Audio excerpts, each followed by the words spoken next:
বিবিসির ক্ষমা প্রার্থনার পর অনেকেই ভেবেছিলেন মার্কিন প্রেসিডেন্ট ডোনাল্ড ট্রাম্প হয়তো মামলার হুমকি থেকে সরে আসবেন, কিন্তু বাস্তবে হয়েছে উল্টোটা।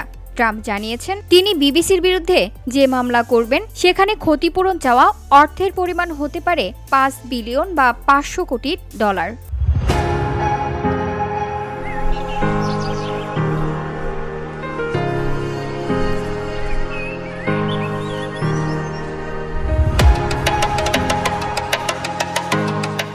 গত বছর যুক্তরাষ্ট্রের লাইসেন্স ফি থেকে বিবিসির মোট আয় ছিল ৩.৮ বিলিয়ন বা ৩৮০ কোটি ডলার, যা ট্রাম্পের দাবির সঙ্গে তুলনা করলে ঝুঁকিটাই স্পষ্ট।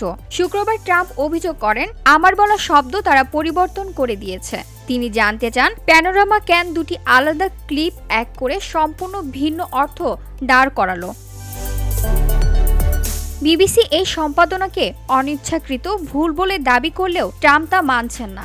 নভেম্বরের প্যানোরামার সেই তথ্যচিত্র ভুল সম্পাদনা নিয়ে সমালোচনার মুখে পদত্যাগ করেন মহাপরিচালক টিম ডেভি এবং বার্তা প্রধান ডেবোরা টার্নার্স, যা বিবিসির ইতিহাসে একটি বড় ঘটনা।